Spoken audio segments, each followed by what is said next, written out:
Welcome back to the Mina Show featuring Lenny. Taylor, the football season is so close. I can taste it. That is Taylor Kyles, by the way, who I'm introducing for the audio audience of CLNS Media, covers the Patriots, does a fantastic job. I am having him on the show today to talk about what I have pitched to him as who are the most interesting players of 2025. Later in this episode, I will have my friend Seth Wickersham on to talk about the most interesting quarterbacks. But Taylor and I are going to be talking about the most interesting non-quarterbacks. Taylor, can you guess who any of the interesting quarterbacks are? Who we're not talking about. We're talking about later. I mean, one's got to be my boy Drake May, right? I didn't see Drake May. I thought about it, but there. I don't know. I'm. That's a homer take, by the way. That was just like literally just lobbing my homerism right at the start of the show. We are going to talk about a Patriot who's not Drake May. I threw out. So you picked 4 players. I picked 4 players. Then we're going to, or actually, well, we both picked a coach. And then I'm going to do the 4 quarterbacks with Seth. I was very fortunate that you picked Micah Parsons when we talked about this last week. Because candidly, when you picked him, I thought he was going to be a Cowboy, and I actually didn't find it that interesting. I was like, it's interesting at least because like maybe he could. I think it was like Ricky helped me out there a little bit, kind of like floated the trade in the waters before we really got the big news on it. Is that the dog who is teasing the dog avatar for not chronically online people? There's a account out there with a dog avatar who's been breaking news apparently. So this is my first chance on the podcast actually to talk about the trade. Micah Parsons was one of your picks for the most interesting people of the 2025 season, and now it is certainly substantiated. It is absolutely fascinating. So I put out a reaction to the trade. I've been on TV talking about why I think it's absolutely insane that the Cowboys did this. We're not here to do that. I don't want to revisit the compensation, which I think was woefully insufficient, the process behind it, which seems ill-begotten, disorganized, poorly planned, whatever you want to call it. Cowboys fans, I'm so sorry. But I want to talk to you about something else, which is what this is actually going to play out on the field, like what we're going to see from a football perspective, because I find that to be genuinely fascinating. It makes the Green Bay Packers, I've said this basically everywhere I've talked about it, Super Bowl contenders in my mind. Let's start there. Do you agree with that premise? And what do you think it does for this defense? I think it does make them Super Bowl contenders because you had like your ball hawk on the back end and Xavier McKinney. Entering Cooper at the second level had a really good season last year. But you definitely missed that like game-wrecking presence up front because what does a great pass rush do in a disruptive defensive lineman? He makes life easier for every other person around him because he's the focal point of plans, and he's usually going to be the cause of things breaking down, which obviously benefits those ball hawks like an Xavier McKinney. So I think it brings them to that realm. They obviously have the quarterback. I like some of the pieces that the Packers have offensively. I mean, the difference-making potential that he brings. I know, he may not be the Kenny Clark of run stuffers or anything like that, but this is still a guy who, if you want to take him off the chain, we obviously know what he brings on the edge, right? Not only as, I think he is still a very good run defender, but as a pass rusher, but also as that piece you can move around. Like, that's the really scary part. If you have a glaring weak spot on your offensive line, they can just line Micah Parsons right up, head over that guy and say, well, what are you going to do now? Which, as I said, we talked about the linebackers and the safeties. That also makes the defensive line's jobs a lot easier because all the attention is going to one man. And even if you double team him, there's no guarantee that that's going to actually slow him down. So I think they've got the offense to really get them far in the playoffs. And then when you have a difference maker of Micah Parsons' caliber, it's hard not to say that it at least puts them into that conversation.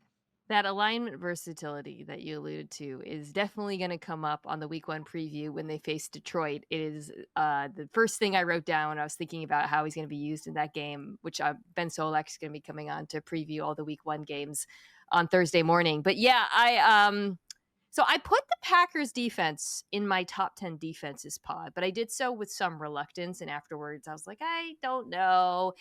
Statistically, they really were a top 10 defense last year. Fourth in EPA per play, 5th in yards per play, 7th in DVOA. They were reliant on turnovers, which is always concerning.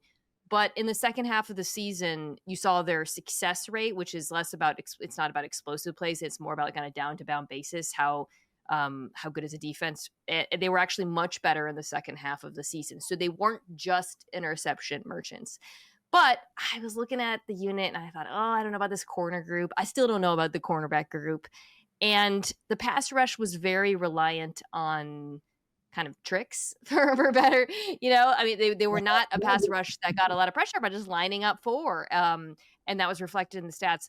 When they blitzed, especially when they sent 5, Edgerrin Cooper being a fantastic blitzer, they had a 45% pressure rate, which was 6th league wide. But when they didn't blitz, that dropped to 20th, and they were 26th in pass rush win. They were also 23rd in quick pressure rate, which is NGS stat for if you're getting pressure, and I think they use 2.5 seconds or less, like we do for.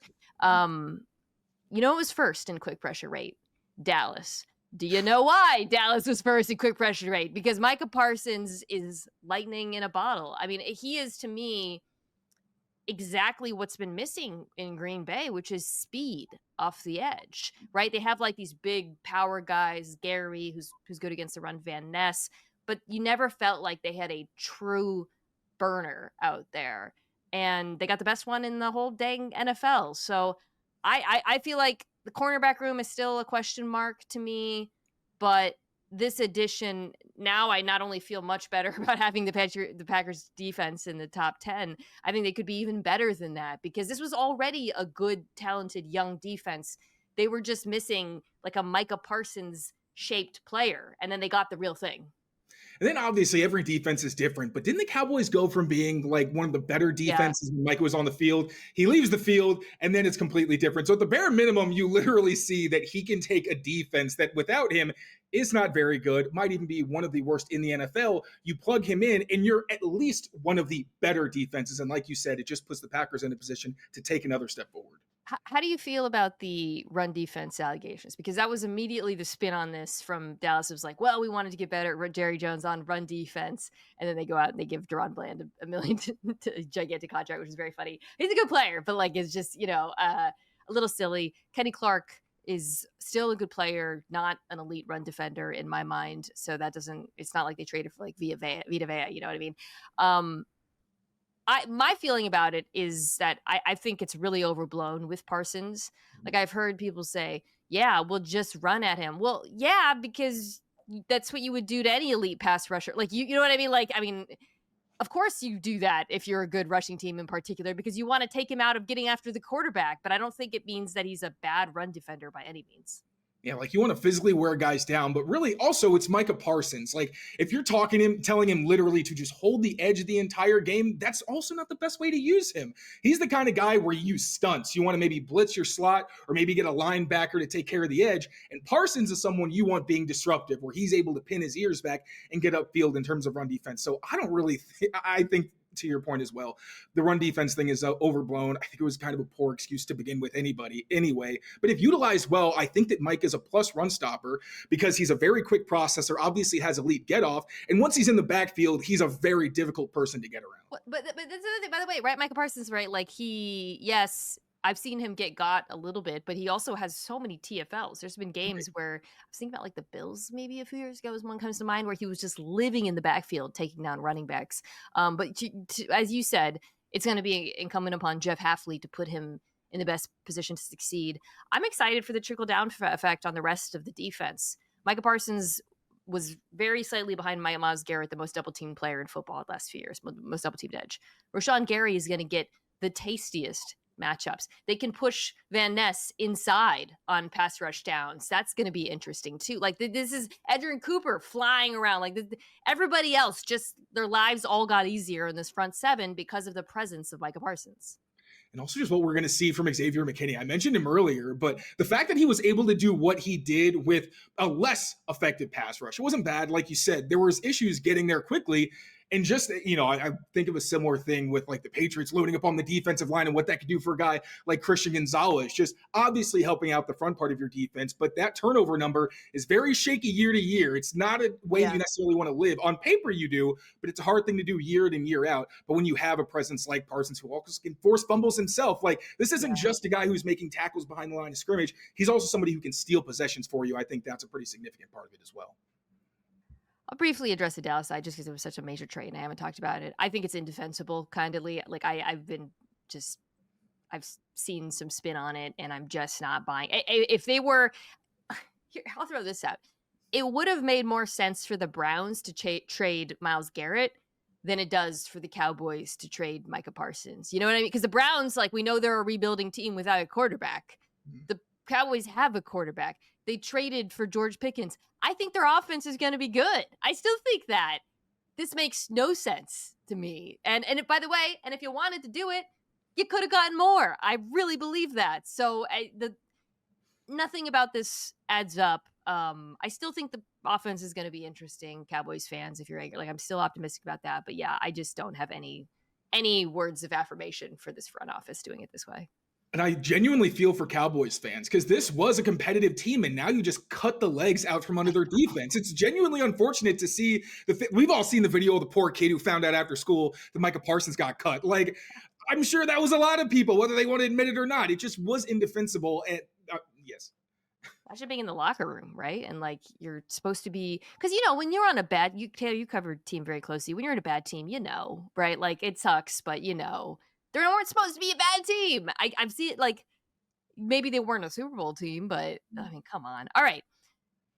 Micah Parsons, fascinating this year. So I mentioned I was going to choose a Patriot, and this one I just want to hear you talk about it because I didn't choose Drake May because I kind of like Drake May. I've talked about him a lot. I think we're all very excited about what we saw year one. We saw obviously the issues on the Patriots offense.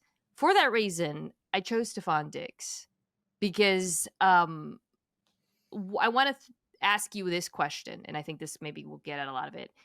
Do you think Drake May's continued development this year and the excitement around it can come to fruition if Stefon Diggs is not a major contributor in this offense?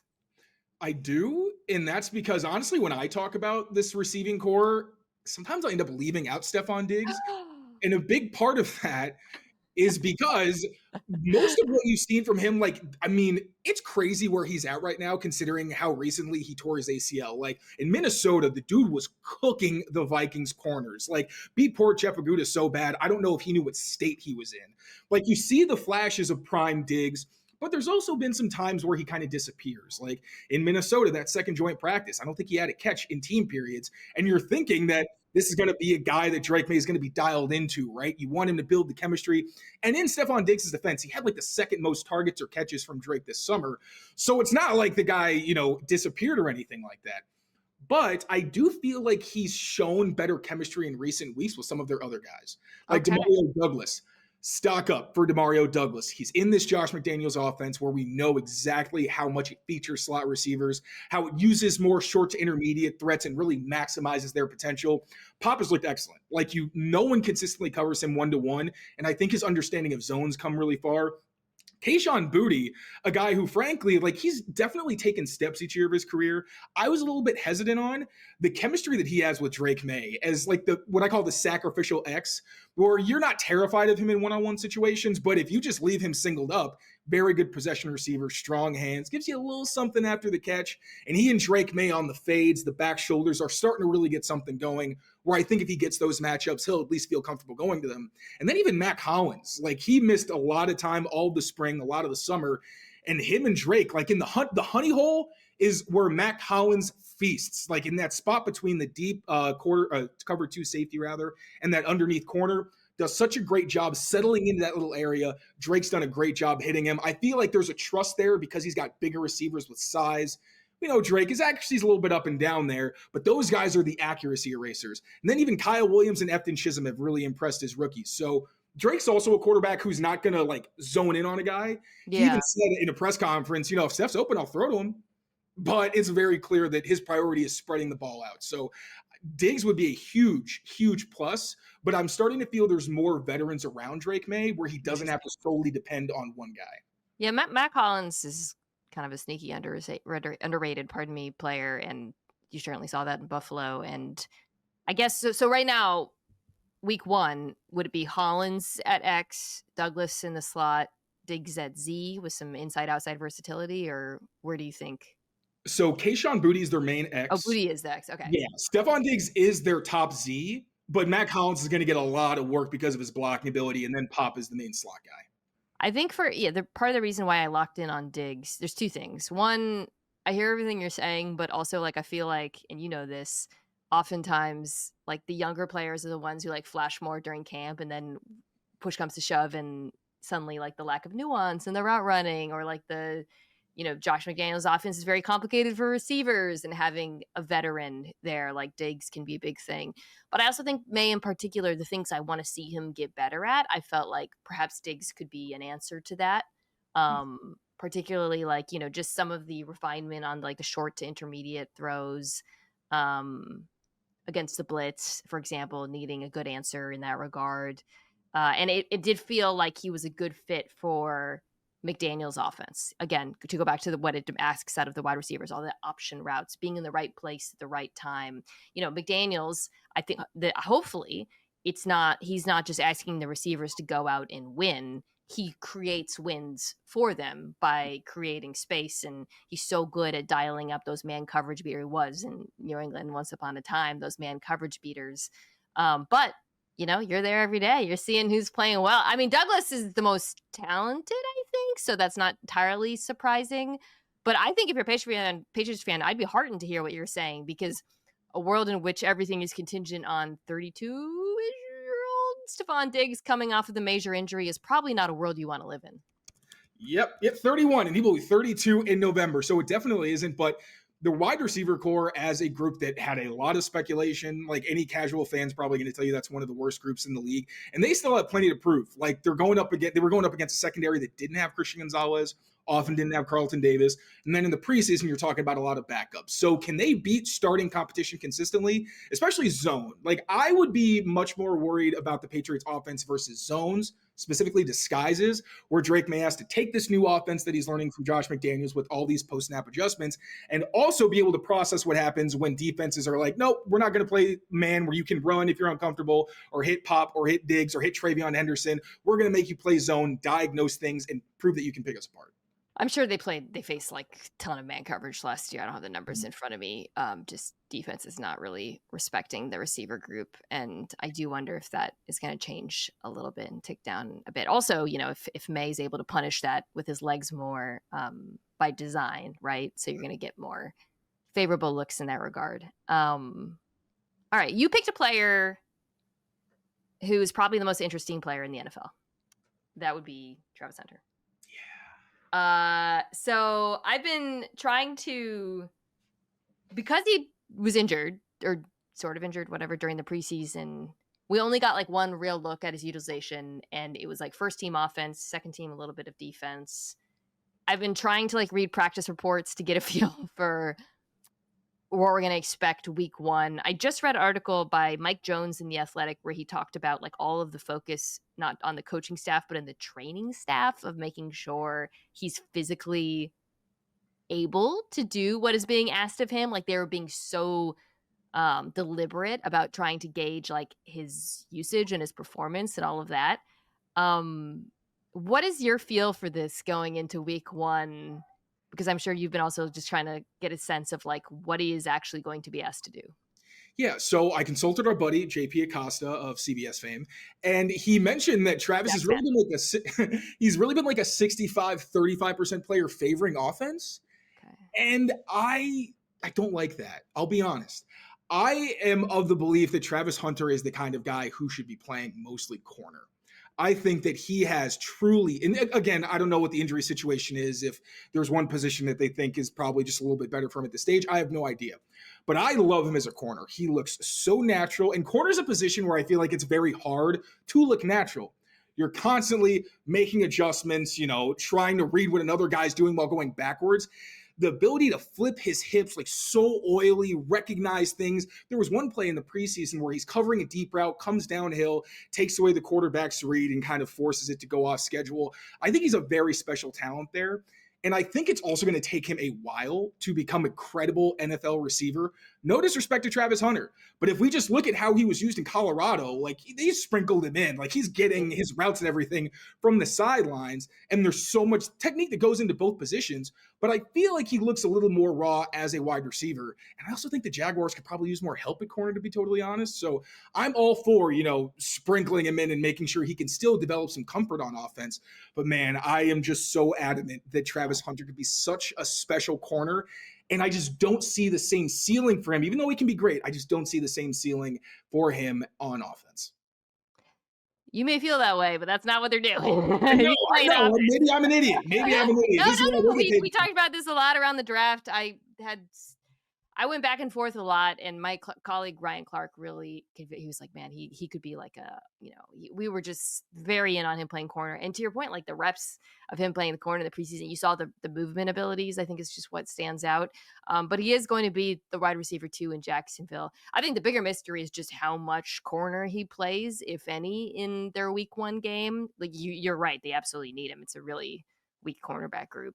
I'm interested in seeing as a receiver because of some of he's raw in some ways, and I think you're right there, how he's used as a receiver. We got a little bit of a look at that. I mean, I've mentioned this. I do think he's going to get a lot of screens. I think there's hope that because of the amount of attention played to Brian Thomas Jr., he'll have some room to operate underneath. But yeah, there's going to be a bit of an adjustment there. I think I don't dislike how this Jags receiver group has shaped out. They added Dyami Brown, who's kind of the deep threat guy. So between him, BTJ, and Hunter, there's so much speed downfield. I think the only question is just kind of whether or not Trevor Lawrence is going to have time to throw them the ball. But I think Cohen's really good at quick game as well, and like getting his quarterback's answers against pass rush when they're a little bit up against it. So I'll be interested in seeing exactly how Hunter is deployed, and also like how much of a target share he even gets, given that Brian Thomas Jr. is the clear number 1. In the quick game, as long as he's comfortable, like you have to be able to beat guys on the slant. You have to be able to like find the soft spots if you're running stick. It's not all easy, but you can see getting the ball into his hands really quickly, like the gadgety stuff, the RPOs. That should work just fine. I also love the idea of him as a distraction and then just sending BTJ or Dyami Brown right down the field while everybody's got their eyes focused on Travis. But again, I just still have my hesitation because it's hard for people who played wide receiver in college to really get it under their belt and be used consistently. So if he's used as more of a Z kind of slot guy, I like that a lot more. That's what I think is going to happen for sure. Right. Yeah. Just use him in motion, give him like stacks in advantageous positions. I think he's going to be used in motion a lot. That's something that Liam Cohen likes to do. I think Thomas Jr. is also going to benefit. I mean, it's kind of remarkable that Thomas Jr. had as good a rookie season as he did with so much attention paid towards him. I think I talked about this with regards to Trevor Lawrence, how much worse he was versus man coverage than zone coverage last year. He was average against zone coverage and one of the worst quarterbacks in the NFL versus man coverage. And part of that is that other than Brian Thomas Jr., no one could do anything against man coverage in this offense. And Brian Thomas Jr. had a 29% target share versus man coverage. No other receiver in the Jags offense had more than 10%, which is a very unusual split. Yeah. So just the mere presence of Travis Hunter as somebody who can actually get some targets and cause some problems, because if you're putting your best corner in man on Brian Thomas Jr., very few teams have the kind of cornerback groups that could defend both of these guys as athletes, right? Like with Hunter, you and I have been like there's the nuance to the position that he's going to have to learn. There's a physicality aspect to it, but like as a pure athlete, a guy who can pull away from a corner and just make people miss, I mean, he's just unbelievable. So I'm very interested in seeing how this one plays out, even if, I think we both have questions, I guess, about him playing that position. I also say it's like football is a pretty basic game. It's like what we talked about with the LSU receivers when they came out last year. It's like, are they raw in some ways for sure? But like they're athletic, they're fast, and they can catch. If you put Travis Hunter in the slot and have him run a fade or, anything like that, like he's going to be a productive receiver for you. And obviously someone who's going to take the defense's attention a little bit, but still TBD. And I hope we see a good amount of Travis Hunter cornerback tape. Like I just need it for my soul. I'm so curious. Are they going to because that's the other thing is like, they got to be like, not just deliberate, but deceptive about how because they can't be predictable in their usage of him as a cornerback, or teams are going to be able to key in on that. So it can't just be like, oh, it's third down in the red. Like they have to be very, but then they can't overload his workload as a cornerback going into every week because you have so much preparation. I just don't, It's one of the most interesting experiments in football. How All much right. faith do you have in the two-way thing? Because I'm still highly skeptical that he's going to be doing this 3 years into his career. Oh, yeah. In the future, I don't know. I think I could see like a 70-30 split, maybe, if he is really able to keep it up both ways. Okay. My next player is Christian McCaffrey. This one's pretty simple. I think with him, the Niners offense can pick up right where they left off. I've talked about how even amidst all the turmoil, they actually statistically weren't that bad last year. Receiving room is a major problem right now with them. The lack of depth there, they're pretty desperate.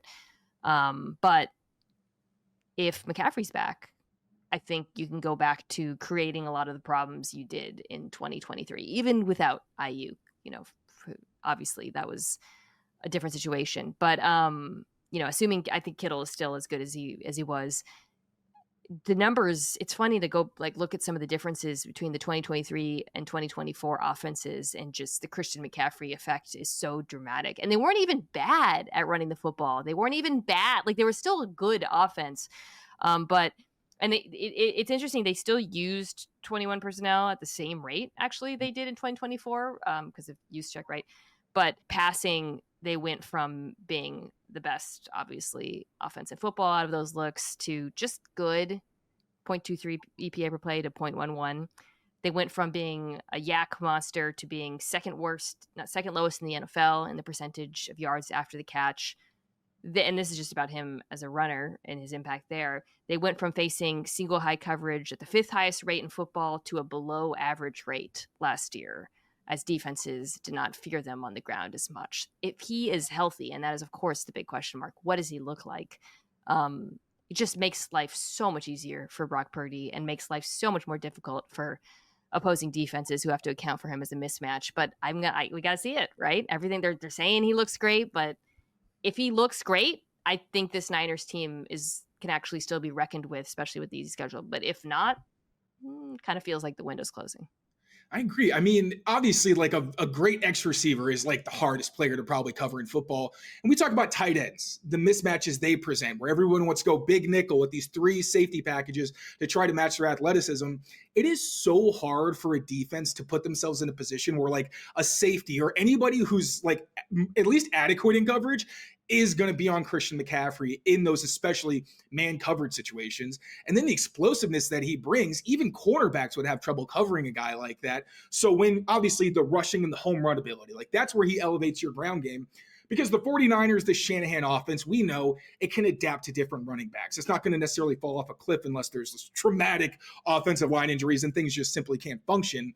But when you can come out in 21 personnel and a defense is getting gashed and thinking, well, we have to send out, two off-ball linebackers, it's going to be really hard when Shanahan says, okay, now Christian McCaffrey, you flex outside and then just terrorize these poor linebackers or these slower coverage guys. So that is the McCaffrey effect, is just creating these very difficult situations to scheme around in any way, because you do have to respect him as a runner. And then Shanahan's able to use that to his advantage with all the different, that funky motion he used where he kind of just took a couple shuffle steps. Yeah. Is it called shuffle motion? I think it is, yeah. Yeah, so I mean, that's really the biggest difference maker, and why I do think, if you have the defense at least doing its job and you have the run game, his ability to really create that extra stretch and create those game-breaking plays is just massive for them. It really cannot be overstated how much he impacted that defense post-trade. They went from being a really good defense, or offense, really good offense, to just statistically breaking a lot of, just the number one in every way. And then I think you saw the reverse last year. They were still good. I cannot emphasize this enough. This was not a bad offense last year. But with him, it's just a different animal. His gravity is just so dramatic and so easy to see play out on the field. I think what it will be interesting to me is if he is just, let's say he's 75% of what he is in 2023, which is still a very good back, elite pass catching get back. Do defenses fear him as much? Is there, again, I always talked about when watching him, you would just see the impact he had on the attention he draw, the way that defenses had to game plan for him in terms of who was covering him, who was accounting for him as a pass catching threat. at what point, if he's not himself, do they stop doing that? I think is going to be really interesting. But he might still be completely himself. Again, all the buzz is that he's super healthy. So that's one, the NFC West, Taylor, is so tightly clustered to me. So that's the kind of, I think is so fascinating because he is the kind of player that could swing the entire division depending on what he looks like. Okay, we both chose two coaches. I'm going to do those next. You chose one that I thought was interesting. This was unexpected for me because it's not a team that I think anyone has as a contender, but you chose Aaron Glenn. Yeah. So explain to me what your thinking was here. So I think one reason also people might not be thinking about this is because you haven't really heard about the Jets this offseason, which kind of in a similar vein to the Patriots, just like, thank God. Like, I don't want to hear any more drama, no more nonsense. Let's stick to football, get through an offseason without any, theatrics, and try to be competitive when the season starts. So I thought that was a great first step. It's just like bringing them back to a place of like some kind of stability, ground level of like, all right, now we can just function as a football team. But you also look at this Jets depth chart. They're a talented team. This is a very talented offensive line. I was kind of hoping the Patriots would be in on Armand Membu and flipping him or anything like that. But I mean, Olu and Armand has to be one of the best offensive tackle pairings in the league. Elijah Vera Tucker, obviously a very talented player as well. Stacked backfield. Breece Hall, we already know what he brings. I really like Isaiah Davis, actually, is a pretty sneaky one for me. Braylon Allen, like they've got a punishing backfield that they can lean on. And Aaron Glenn, he pointed out that somebody asked him, oh, now that you're in a passing league, he says, well, the Super Bowl champions ran the ball quite a bit, didn't they? And, yeah, sure, there's something to that, I guess. And then the defense. We know what the Jets defense is going to be. The back end, they got a little bit of Ravens DNA. Never bad when you have a little bit of a Raven structure in the back. Sauce Gardner's going to be there for a while, and that defensive line is going to be terrifying as always. Retain Jamie and Sherwood. Like, it's a very talented team overall. Yeah.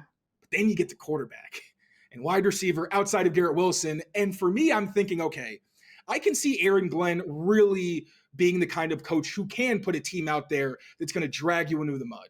And it's going to be down to the last possession because just nobody's scoring. Like, nobody's scoring. It's not fun to watch, but at least they're keeping themselves in games. But the whole thing about, like, when he compared them to the Eagles is, okay, Jalen Hurts may not be Mahomes, but he is a respectable quarterback who minimizes mistakes for the most part and makes the plays that are there. Like, that's what helps this whole thing run. You don't have that in Justin Fields. You have a quarterback who holds onto the ball, doesn't read defenses particularly well. And I don't know how many days he had completing over 50% of his passes in training camp.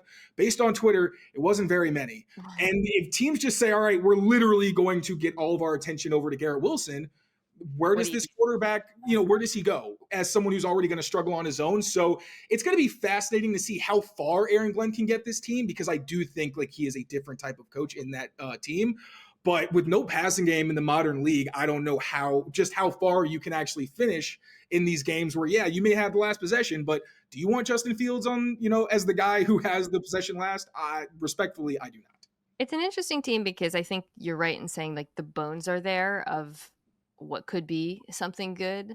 The offensive line, I mean, we pump the brakes a little bit on Pashano Membu. Membu's play snap, but it does look on paper like a really improved unit continuously. I thought they were a little bit unfairly criticized last year with Rodgers at quarterback. And then defensively, there's still talent on that side of the ball. So I think for Glenn, what I find interesting, and you would have a lot of insight into this after what happened with Gerard Mayo, is there's no expectation for him to win the division or even compete for a playoff spot. But does it feel like they're trending in the right direction? Are the players competing under him? Is he avoiding game management errors? Is there like a sense of cohesiveness?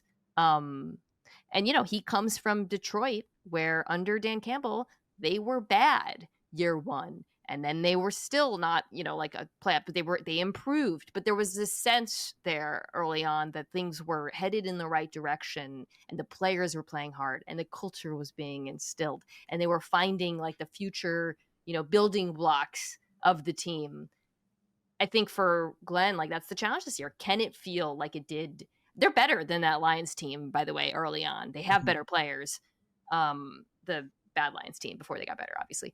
But, that he has to keep it's an interesting challenge for a coach, one that Mayo failed at, which is keeping a train running that everyone knows is not going anywhere this year.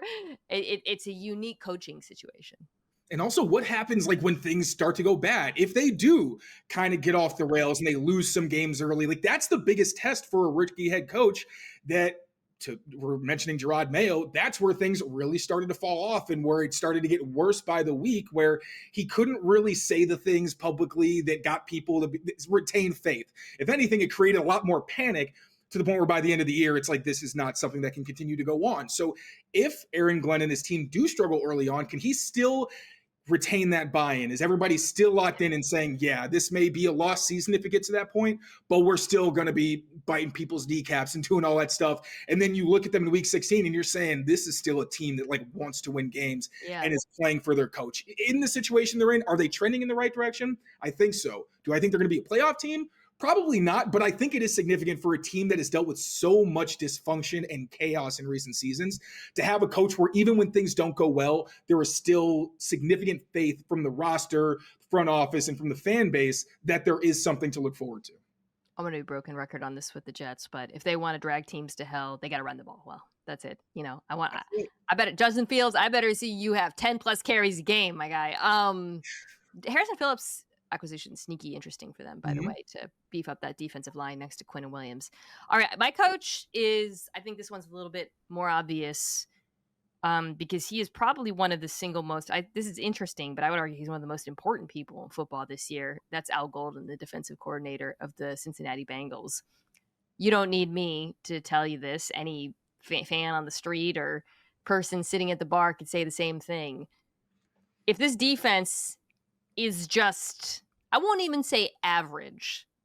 If they can finish Taylor as like the 22nd defense in football, then this is a playoff team. Can they?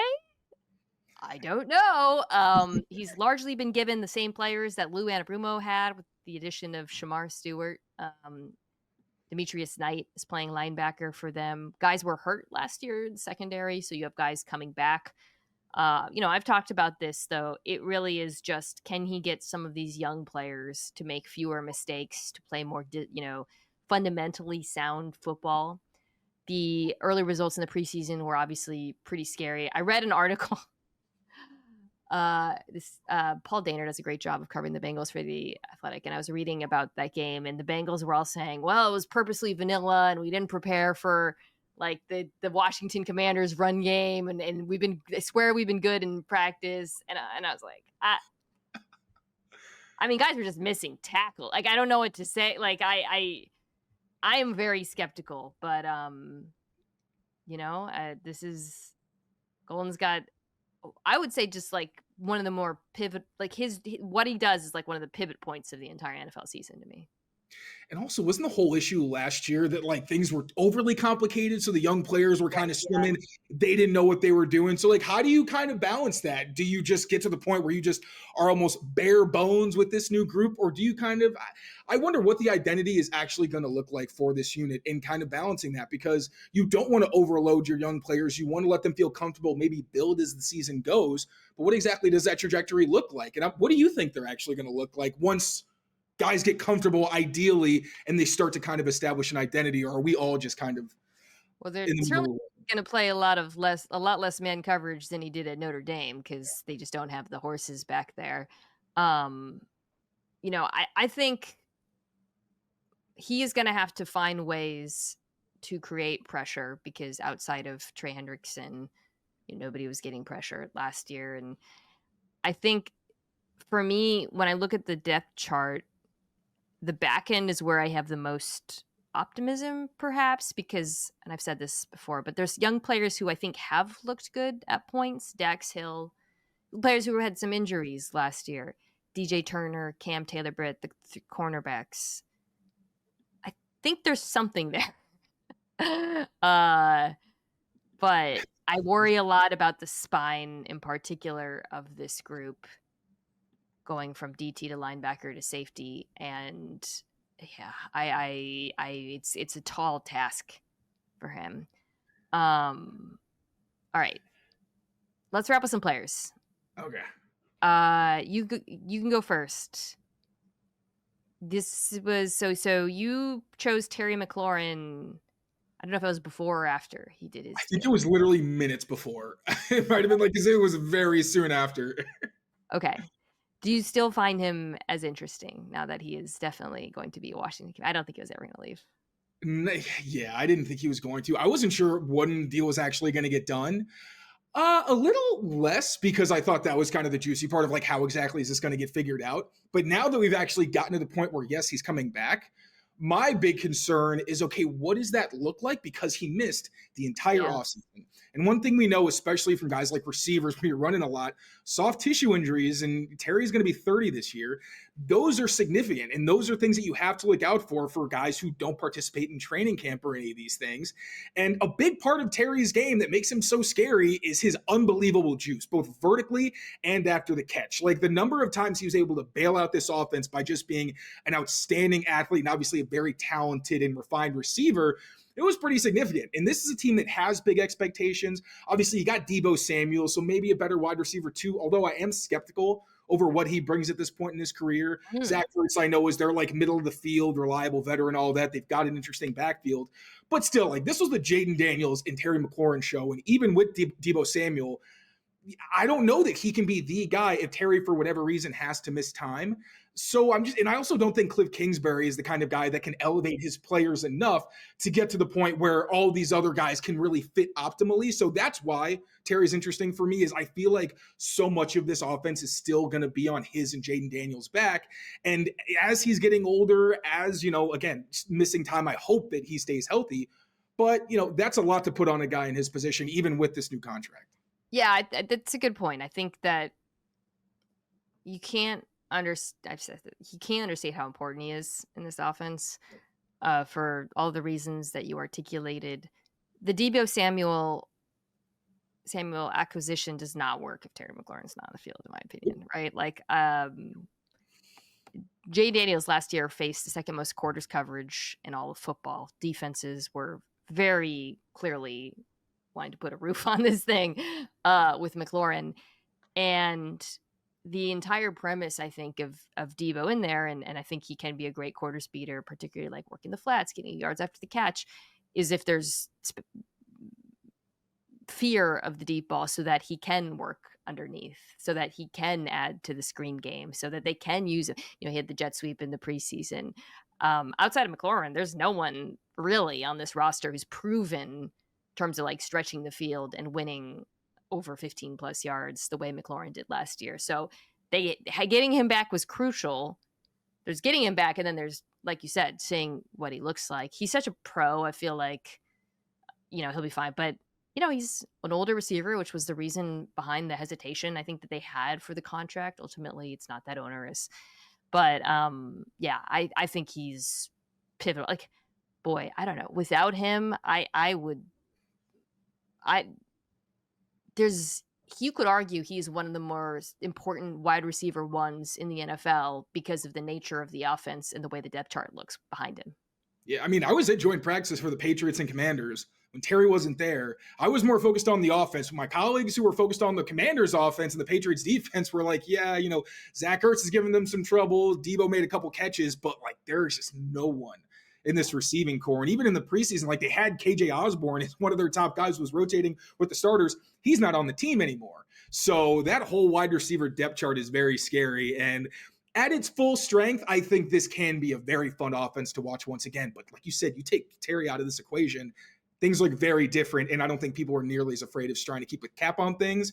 I think you can play more man. There's the fear of Jaden running, obviously, and that is always significant. Yeah. But it just really not limits what you can do, but it's going to give you much more basic pictures from the defense and things that are going to be tougher to beat when you don't have that true number one on the field. All right. My guy, I think this is a pretty chalky one, is my final guy is Aidan Hutchinson. For Lenny, I feel like the Micah Parsons addition has only accentuated his importance because this is in arms. Now that I realize, by the way, I picked a few guys coming back from injuries, right? Like Christian McCaffrey, Aidan Hutchinson. And I guess that's part of why they're interesting in Steph Diggs. Wow, I picked guys on with contract disputes, so I feel like we both had some. All of my guys are coming back from injury. Diggs. I guess that's why they're interesting because I want to see what it looks like, because we know what it looks like when Aidan Hutchinson is healthy. He was a monster last year. I maintain that the Lions are probably in the Super Bowl if Aidan Hutchinson doesn't go down. Before he went down, he was first in quarterback hits, second in pressures, first in pass rush win. And the Lions defense, I think, still has the potential to. I had them as a top 10 defense. I like the additions that they've added a lot. But there's some injuries on the interior of the defensive line, and outside of Hutchinson, this is not a good pass rush room. Still, they need him to not live that blitz on every down life.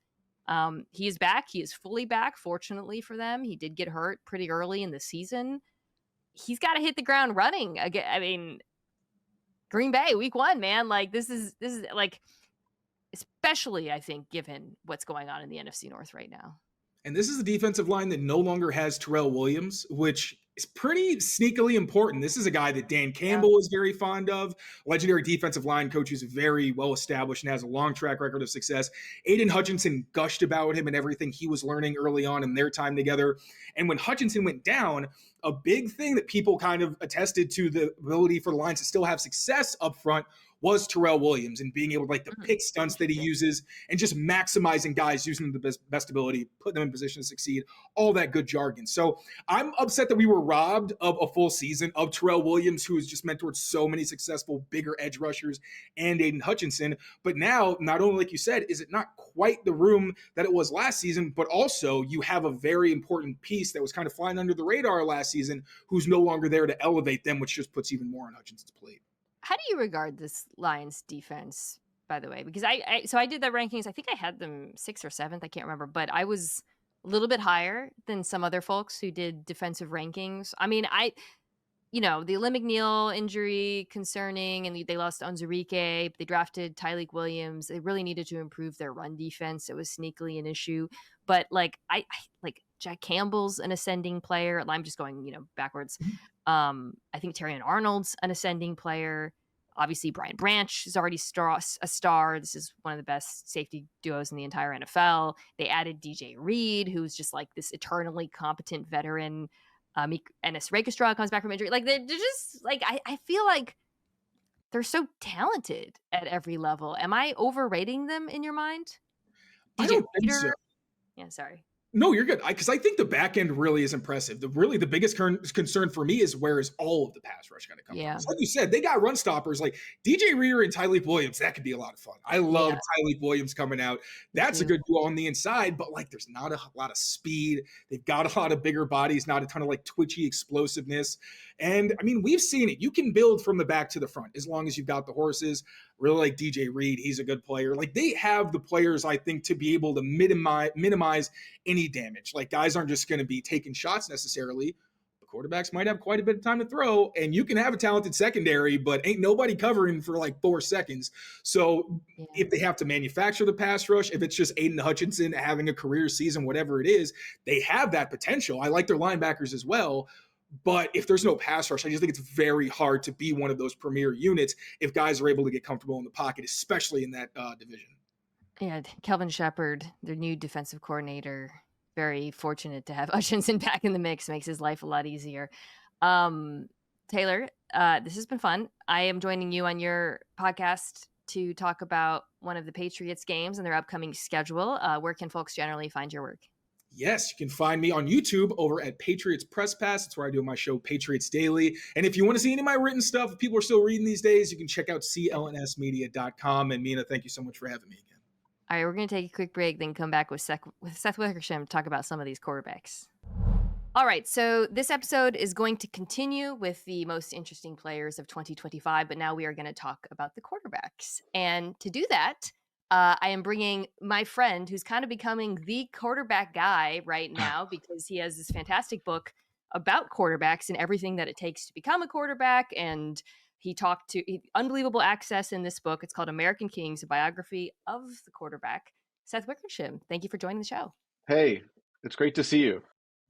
So the book comes out September 9th, by the way. It does. And you guys can pre-order it now. And I'm sure you've heard Seth talking about it already. But the reason I chose this particular episode to have you on is because 2 of the quarterbacks that I chose as the most interesting quarterbacks of 2025 are ones that you really spent a lot of time thinking about, and they're discussed in this book. And those two quarterbacks are, well, actually, you know what? I'm not going to spoil them all. So I chose 4 quarterbacks, Seth. And again, this is interesting. So this is not like the best quarterbacks or the worst quarterbacks or even the most important. This is just ones where I think like this could go either way, and how it goes is going to really have an impact on this season. And the first one I chose is one of the guys that you focused on, and you spent a lot of time talking about him with his coach, and that's Bo Nix, who is the quarterback of the Denver Broncos. Seth, for each quarterback, I want to talk to you about kind of what they did well, where they need to get better. But first, do you agree with my premise here that Bo Nix is fascinating? Because, and the reason why, from my viewpoint, which is looking at the league and just kind of analyzing teams and X's and O's of it all, the team is stacked. The Denver Broncos are right now, I think, one of the best rosters in football. I had them as the best defense in the NFL. So because of that, Bo Nix is inherently fascinating because he kind of sets the ceiling on how far this thing could go. Yeah, and I spent a lot of time with Sean Payton as he evaluated Bo Nix and, kind of came up with this proprietary personal analytics formula that people can read about that led him to him. And I agree with you that he's fascinating for a couple of reasons. Number one, there's the entire sophomore slump thing. And, that's a team that can't afford to have him have that. Now, when I brought that up to Sean Payton, I saw him 3 weeks ago, he was like, that's bull. The entire sophomore slump, that's ridiculous. It doesn't exist. I'll prove it, that type of thing. But the simple fact is that defenses will have an entire offseason to study him and to study what he doesn't do well and to try to exploit that. And can you stay one step ahead of, when you're the play caller and the quarterback, can you stay one step ahead of defenses? I mean, that will be interesting. I think that the other thing, of course, that's interesting about Bo Nix is that, he did a great job last year, helped them get to the playoffs, but didn't play great in the playoff game. Yeah. And, they scored 7 points and that was that. And, so I think that even though he was a rookie, and I think that rookie years for quarterbacks are mostly about survival, not a whole lot you can take away from it. But even though, he did a lot of really impressive things this year, the pressure is on him. And of course, one of the most interesting aspects of that is that Sean Payton is applying a lot of the pressure. I mean, he says in front of a microphone to anybody who will listen how great he thinks Bo Nix is going to be. And so all of that stuff to me is really lends itself to him definitely being one of the most interesting quarterbacks this year. I'm always fascinated by coaches who really gas up their quarterback because he is gassing up. Because, he really is. It can work, and it's like a confidence building tactic, but I think it can also backfire. I don't know. I think about Miami, where Mike McDaniel was really Tua's biggest cheerleader. It felt like from the outside he was a catalyst in him getting the big contract there. And then we've kind of seen some of Tua's limitation. I don't think Tua's the reason why the team has struggled per se, or the only reason why, but it feels like maybe it backfired a little bit to some extent. Do you think there's any risk that Payton, before we get, again, we're talking about Bo Nix in a second, do you think there's risk that he takes in selling him so hard to the public? Absolutely. Because, first of all, Sean Payton is the last of the Parcells guys, right? And so you've had this entire ethos that's gone on for 40 years where you just don't do that stuff. And I think that Sean, he's one of the few guys in the NFL, I think, who kind of likes the performance aspect of being a head coach, whereas the Belichick methodology beat that out of everybody. Yeah. But he likes it. And I think that he wants that team thinking they're a Super Bowl team, and he wants Bo Nix thinking he's a Super Bowl quarterback, and he'll deal with it. But you set yourself up. They lose a game and Bo Nix gets throttled, which, look, it's probably going to happen. Right. You make it easy on the defense to say, we watched those clips of him getting pumped up, and this is what we did to him. So I want to talk about what Bo Nix did do. You alluded to him. I think everybody was pretty surprised by the rookie season, especially after the first few weeks where candidly it looked awful. Week 1 against Seattle, I was watching that and thinking, oh my God, he might not even be the quarterback next year. Obviously, it's a rookie quarterback and you're trying to take it with a grain of salt. But he did improve a lot over the course of the season. What would you say was the biggest thing that he improved at, or the thing that impressed you the most his rookie season by the end of the year? Well, okay, so there's 2 things. I think the first one is that, he got the ball out of his hand fast. And I think that that's key for any quarterback, period. Like Tom Brady always got rid of the ball fast. Like, I don't understand why, coaches spend so much time in dark film rooms away from their families, although that part of it might be on purpose. But like, they do all this work, and then you see some of the most uncreative plays ever, and they blame the players. I mean, you should be figuring out ways to design the most creative screen pass we've ever seen. And, Sean does a lot of that stuff. And I think that, like, the second thing is that obviously he just gained a ton of confidence. Like, you're right. That first month of the season, I watched him a lot. And I mean, it was like this entire, like, remember, Sean let me in on his proprietary formula for Bo Nix. So this is before you watched it. Yeah. I've got a book writing on this thing, working out. And, I'm watching him going like, oh my God, like, he has no one around him. He's out of the pocket and he's missing wide open receivers. And I think he settled down and he proved that he could make like incredibly decisive, accurate throws under duress. And that, I think, if there's anything going forward, I mean, that's a talent and a skill set that, you can improve on it once you're in the NFL. But for the most part, you are who you are. And I think that, like, he showed that he can make quick decisions, get rid of the ball, and deliver the ball in pretty tight windows. Yeah, I think your assessment is in line with mine, which is I felt like he showed by the end of the year he could be a distributor in this offense, which is what Peyton really wanted out of him. He also protected the football, right? He didn't really put it in harm's way a lot by the end of the season, which again is something that impressed me. I thought he got better at the beginning of the year. Really, nothing downfield was working, but by the end of the season, including like the very first play of the playoff game, I felt like he was picking his spots and pushing the ball downfield. I'd say as far as areas where he has to get better, that has to be more of the offense. And I'm sure Broncos fans are saying, well, who are you going to throw it to? Okay. But I think that is part of it. He has to be better against the blitz. That's something he really struggled with both in the first and the second half of the season. In fact, in the second half of the season, he was 29th in QBR against the blitz. So I suspect that's going to be something Peyton works with him a lot on. I mean, is there anything else that you felt maybe from talking to Peyton that you think this is an area where they're focused on improving this coming year? Well, and I think the other aspect of that is, like, and this is the same for any quarterback, is the people around him have to play well. And like, so 3 weeks ago, I was with Sean. They were practicing against the 49ers, and we were watching tape of the practice. And Nix threw the ball on kind of like a seam over the middle to the tight end, bending inside, and fit it between like 4 49er defenders. And I don't try to, when I'm watching film with coaches, I generally try to say little because this is their thing. It's not my thing. But I just said that was an amazing throw and catch. And Sean just kind of huffed and puffed, and he was like, damn it. And then the next meeting was the offensive skill position meeting, and he took the entire meeting over.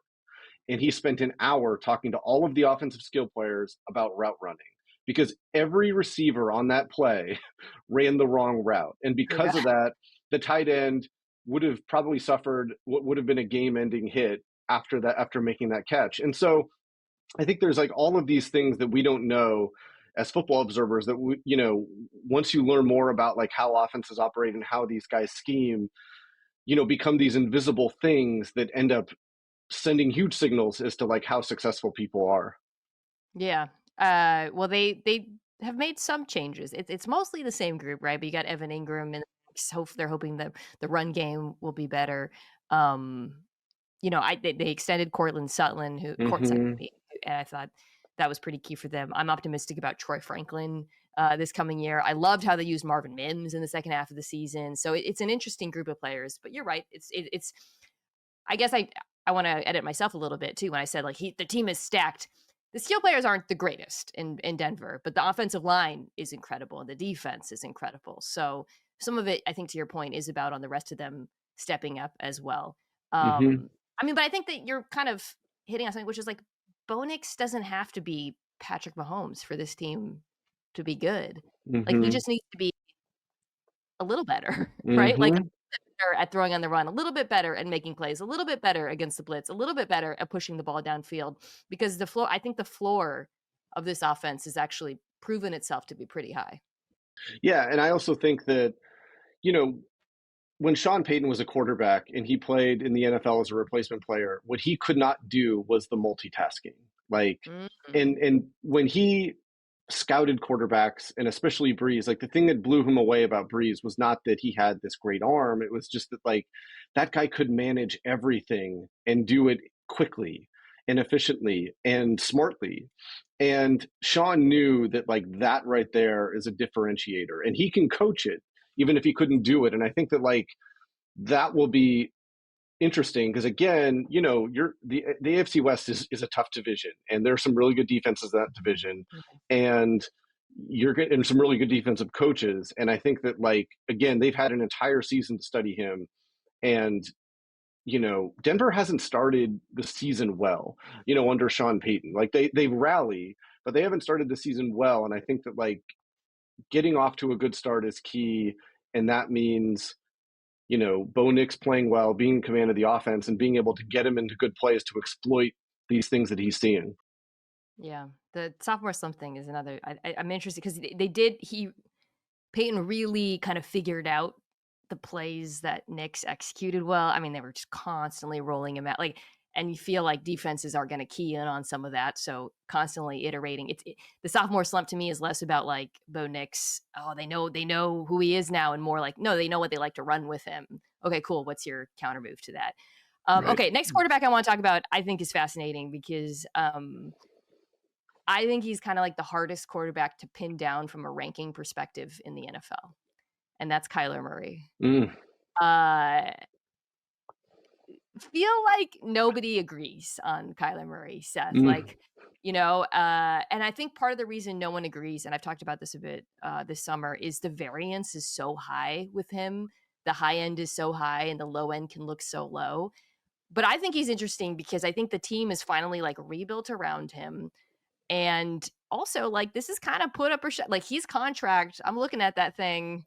They could potentially move on from him. They opted not to draft a quarterback. So before we get into that, like, what is your view from your assessment and from talking to folks of Kyler Murray, the former number 1 overall draft pick? Well, I think it's exactly like, you know, sometimes the internal assessments of guys, you know, from GMs or scouts, whatever it might be, from coaches, is so different than the public perception. And with Kyler Murray, it mirrors it almost exactly. And that's that I think that, like, look, the things we're talking about with Kyler are the things that, like, now, even now, are the same things we talked about when he was coming out of college, because he's got an incredible arm.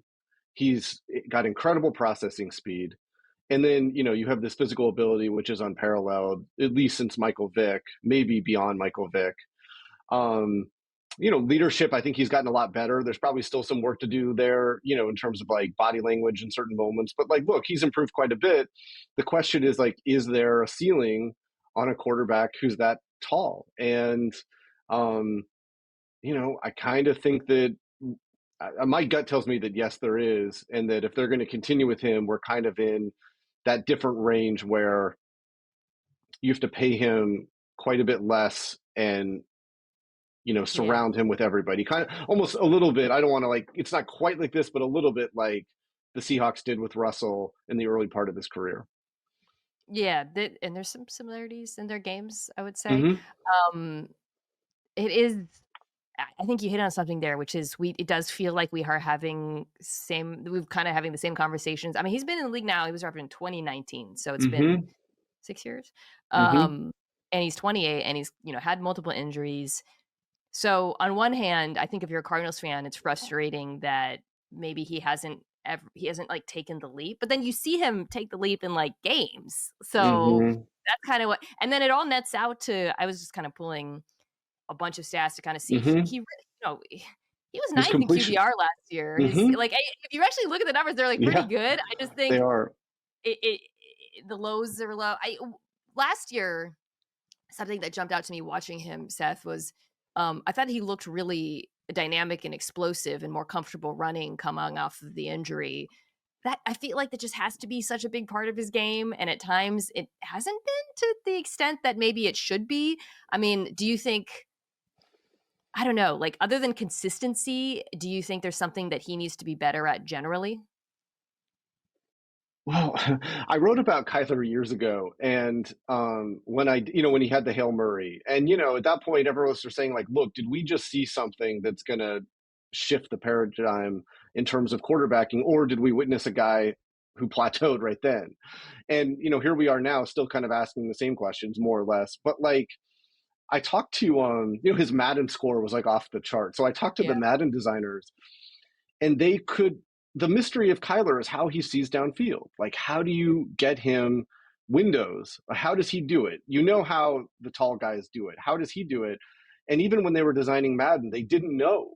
Like, they could not figure out a way to even design a methodology for him to be able to, shift bodies around and see downfield. And so, what do you do with Kyler? I mean, you're right. The stats look pretty good. His completion percentage is really good. He's better throwing over the middle than people think. And that was always like the perceived weakness with him.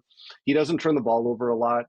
And I think that to me, the question is like, I think that he knows that he has to, if he wants to play as long as he can, he has to be a pocket passer as much or more than he is. And that's a hard thing for him to do, even if his processing skill and accuracy is really, really strong. And so, like, when you talk about him as a runner, I think he knows what we all know. And that's that's not the way for him to survive in this league. I think that's the conflict for me, right? Like, I think there's he doesn't want to play that way, or he hasn't wanted to, maybe. But again, some of that probably has to do with coming off of the brutal injuries and whatnot. And because he is a good pocket passer, he is good, he's accurate. But I think when I think about his dynamism, I'd actually think about his dynamism as less throwing on the move and more just as a pure scrambler. And the way it makes defenses just have to account for him. One area I would highlight where he does need to be better versus last year. He was really not good throwing the ball deep last year. In fact, he was 31st in QBR. Under 20 yards, he was actually 4th in on-target rate. Over 20 yards, he was 27th. Now, I think some of that might have been like him and Marvin Harrison Jr. just didn't seem to like connect. Right. But he's got such a big arm, Seth. I mean, the arm talent, it like feels like that should be a lot better than it is. It is, and there's more stuff that goes into that. But again, I think that like a lot of that is probably defenses also. I mean, a lot of that's situational, right? Like sometimes you force balls, whatever it might be. But I think that like, and receivers have got to be able to come down with their share. But I also think that it's defenses realizing that if they can keep everything in front of them with him, the odds are in their favor. And, maybe with a more dynamic offensive coach, they'd be able to scheme some of those routes open. But, you're right. And, when guys come back from injuries, I mean, Carson Wentz is obviously like the guy in modern history that he's just never been the same.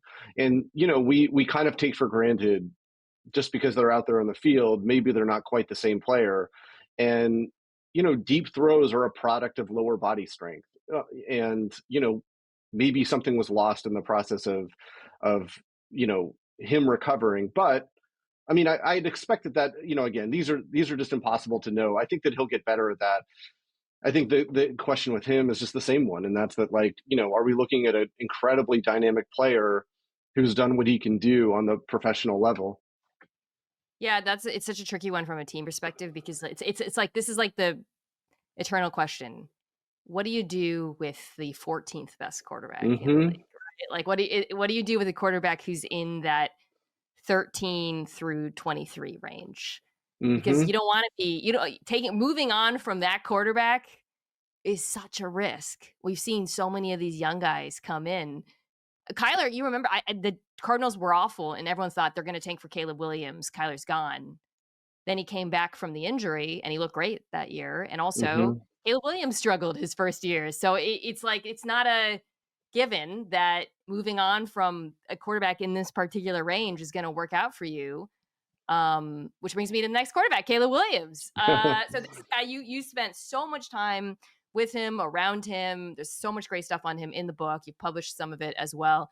I don't have to explain to people why he's interesting. I think that's very obvious, and the Ben Johnson thing is very interesting. I want to start by asking you what you thought he did well, because we all know that he had his struggles last year. We're going to talk about that. But I would contend that there were sufficient flashes last year in 2024 of his play that if you're a Bears fan, obviously you can attribute a lot to coaching and whatnot, but there were good things what did you think those good things were? Oh, totally. I'm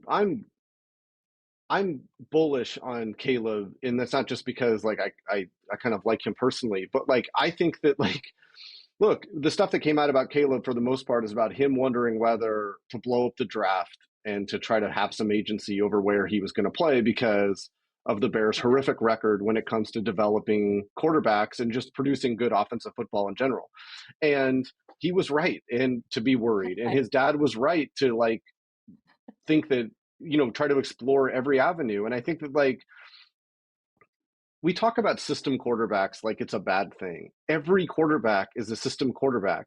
Look at John Elway's numbers under a Model T Ford offense under Dan Reeves and under a sleek one under Mike Shanahan. I mean, every quarterback is a system quarterback, and he didn't have a great offense around him, or he didn't have great coaching. I mean, you know, look, what happened. I mean, it's just part of the public record. And so I think that he did pretty well, all that stuff considered. And I saw moments like there was the Detroit game, which obviously ended in a debacle. But if you remember, the play that I'll remember, even though like obviously the ending is what everyone remembers, is that he was running to his right. Yeah, He was angling out of bounds and he got hit right on the knee. And that looked like that might be his year. And he not only got up, but he got right up. I think he showed tremendous toughness. I think he was a good leader. You know, remember at USC, I think it was Washington that they played where, you know, he ended up crying in his mother's arms in the stands, and then he didn't talk to the press after the game. You know, I mean, he stood up and he took accountability, and as hard as the year was, it didn't break him. And he made some incredibly good throws, I thought, in known throwing situations under pressure. Yeah, that's huge. I think I love that you highlighted the toughness because I haven't seen people talk about that, and also just, you know, he never complained. I don't know. I like. I love, by the way, your book, the story you had, Seth, that came out about how they were wary of going to Chicago. I'm really grateful for Caleb that didn't come out before last year, came out after, because everyone was like, yeah, I mean, kid's got a point, you know, by the time it came out. But yeah, I think the toughness was impressive. You mentioned that in like, you know, drop back situations, he made some impressive throws. I thought for a short guy, by the way, because he's not as short as Kyler, but he's what, 6'1" or something. He's big. Like one thing with him is that he's put on a lot dense. of weight this offseason. Yeah. I actually think he sees the middle of the field well too for a guy of his height. But the thing that I liked, so the flip side, like this is the thing I liked, and then it transitions to the thing he needs to work on, and I want to hear your thought on that. When the ball came out fast, it looked good. Like there were certain games, I think like I always mention the Jacksonville game, but there were a few games and moments like against the Vikings where when he was quick to throw, you saw the accuracy, not even like some challenging throws, tight window throws. The problem was just when he held on to the ball. But it was weird. It was interesting stats because, and I think we're seeing this like with Shedeur Sanders, for example. So often these college quarterbacks come and then they have bad pocket management. With Caleb, who took a zillion sacks, when I was watching him on those long developing sacks, it wasn't even like him bailing and trying to make things happen.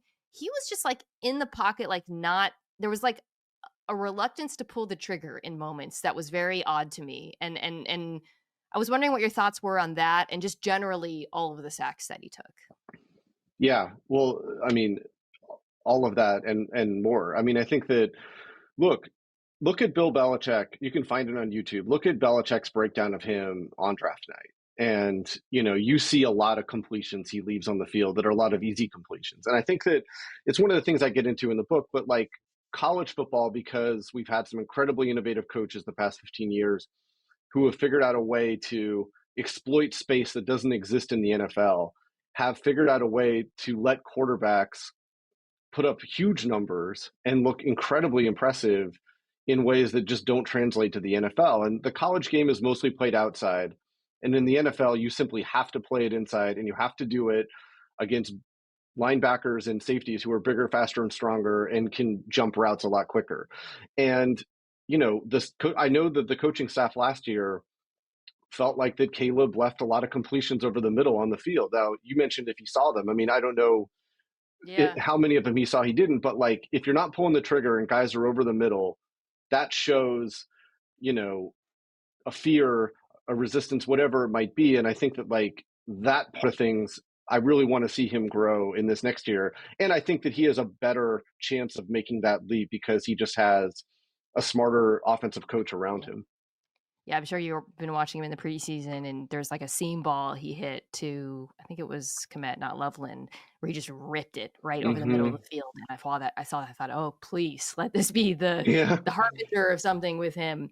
Okay, the final quarterback I want to talk to you about is JJ McCarthy. And really the logic for him being interesting is almost the same as Bo Nix, which is the team is stacked.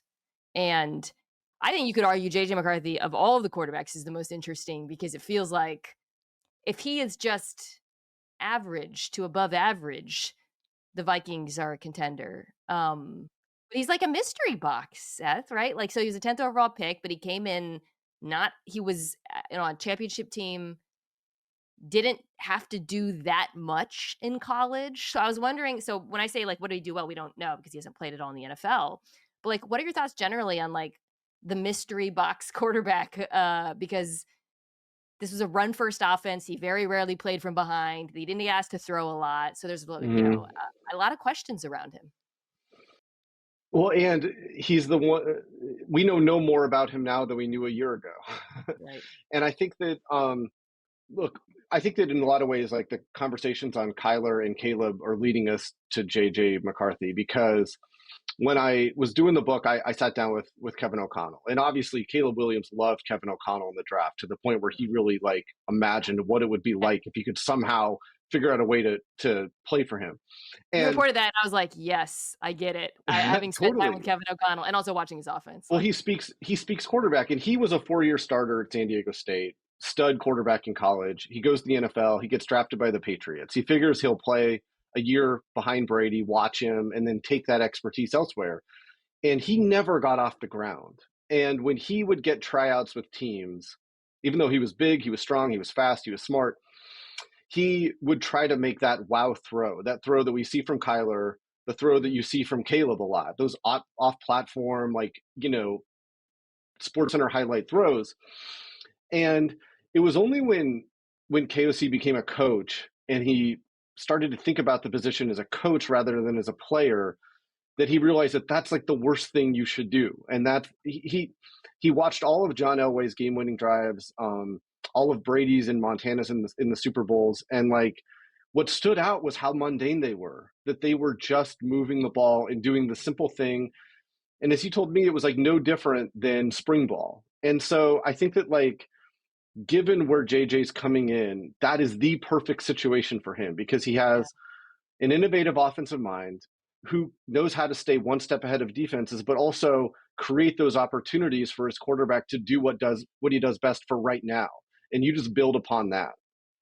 Yeah, I remember when JJ was drafted talking about how he kind of reminded me a little Kirk Cousins, and you could see why they drafted him because they saw Kirk Cousins in that off. And, people took that as an insult. It's for a rookie to approximate Kirk Cousins' style of play, that's a coach's dream, a Shanahan coach's dream in particular, that you come in and operate that particular offense. It is what it looked like at Michigan. JJ McCarthy, under center, rolling out. He's great throwing on the move. He's accurate. He sees the middle of the field well. By the way, he throws really well over there.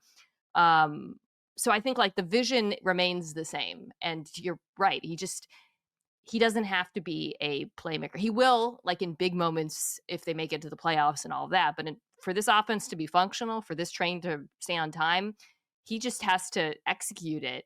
I think like, there's areas he needs to get better at from college. Like I thought he needs to throw with more touch. He's more of like a fastball thrower.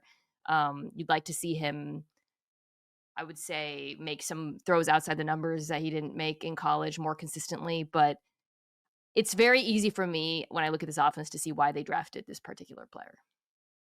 Absolutely. I mean, you're talking about a connection between quarterback and coach that, people talk about all the time, but this is, it feels like the most seamless out of all these guys. And I think that like, one of the things that we look at Patrick Mahomes and Josh Allen, and we see these incredible improvisational plays that they make, and we think that that's them doing street ball, when in fact, this is their version of Coltrane. I mean, this is the highest level in their craft, who have mastered the fundamentals to a point where they know how to improvise from that.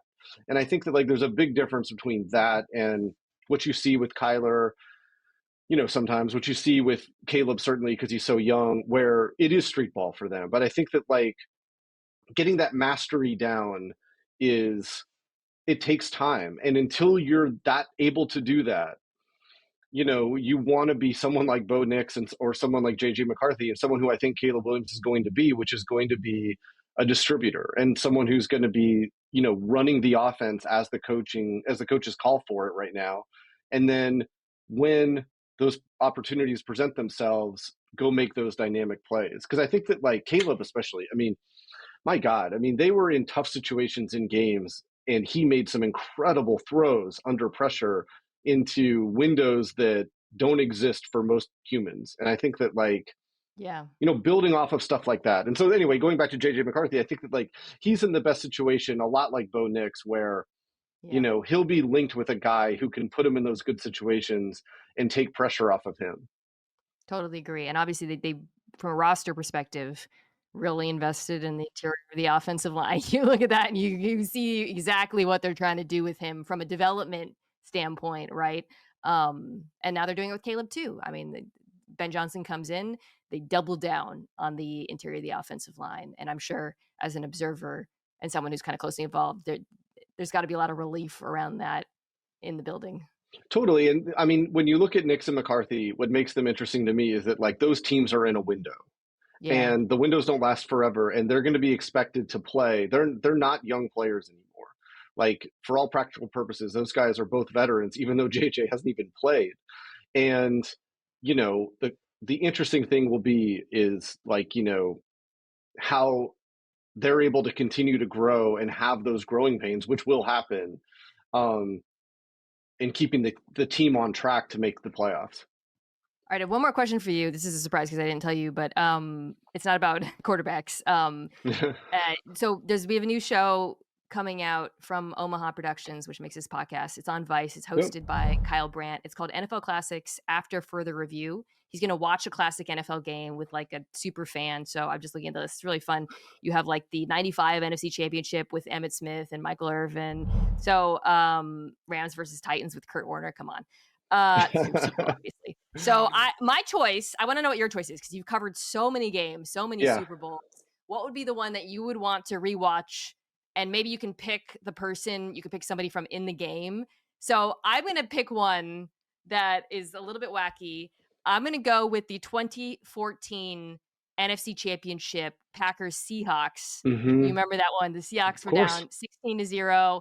Absolute one of the most insane second halves in the history of football.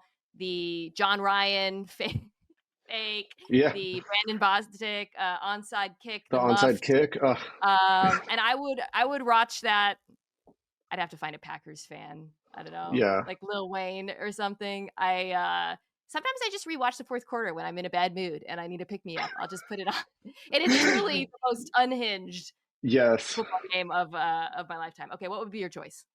Growing up a Broncos fan, so I have two, but I would say like I have one as a young Broncos fan and one not. But like growing up a Broncos fan, I would say there was a Monday night game, Chiefs Broncos, and I want to say 93 or 94, when Montana was with the Chiefs, and it was one of the most insane games ever. And it was difficult as a Broncos fan because Montana beat them, but it was two great players playing at a high level, and also just a bunch of crazy.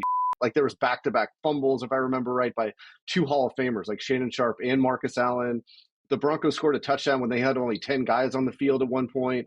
I mean, and then you just have Montana just, that was kind of the last glimpse of him as we know him. And then, all right, as a quote-unquote professional in all the games that I've seen, what would I go back? I mean, I think that the Colts versus Patriots AFC Championship game in 06, because that was obviously a fantastic game. Colts were down 21-3, and then they figure out a way to get back into it. Some amazing plays by future Hall of Fame players, and that changed the Patriots. I mean, you saw what they did that offseason. They realized that if they were going to beat the Colts, football. It didn't just change the Patriots. I would argue that single game changed like the direction of modern football, because then that ensuing version of the Patriots completely changed NFL offense. And and it changed the narrative about Peyton Manning's career. And, I think Belichick said, if we ever have to play in that stadium again with them pumping in noise, we have to have more dynamic weapons. And, the next season was the greatest offensive season we'd ever seen until 2013. Kyle should do that one with Peyton, by the way, on his show. That'd be cool. This Wednesday on Vice, so go check that out. Also, go check out American Kings, comes out on sale next week. It's right behind me. You see it on my TV backdrop right now. It's an awesome book, and if you love football, you should buy it. Seth Wickersham, thank you so much for joining us today. Thank you so much.